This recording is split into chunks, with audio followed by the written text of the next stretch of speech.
अगर किसी का 1 रुपया भी कर्ज हो जाए तो दोबारा जन्म लेना पड़ेगा। तो महाराज जी इसी चीज पर सुनकर मैं बहुत परेशान हो गया था।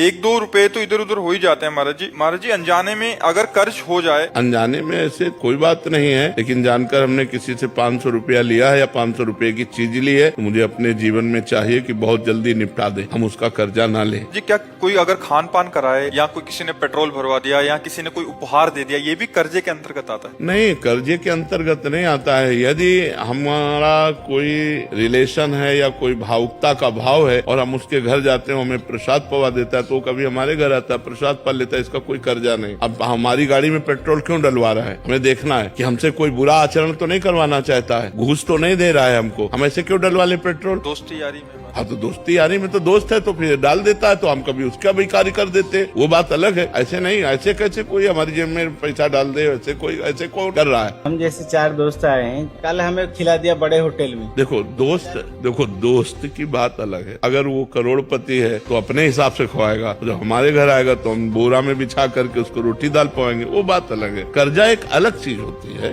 ये खान पान, लोग वो हमको रबड़ी पवा रहा है, हमारी सामर्थ्य, तो हम चाय पिला रहे थे, तुम्हारी चाय उसकी रबड़ी की समानता कर लेंगे, क्योंकि आप गरीब आदमी हो, धनी है और दोनों दोस्त हैं, तो 1000 रुपए का भोजन पवा देता है, हमारे पास पानी है तो हम केवल पानी पिला देते हैं, तो बराबर हो जाएगा। अपने मन से कोई दे देता, क्यों लें? ये भी तो होना चाहिए। क्यों लें? हराम का क्यों लें? हराम के खाने की आदत क्यों बनावे? नहीं लेना चाहिए। मेहनत की कमाई हम ऐसे क्यों ले ले? ऐसे अधर्म की बात नहीं।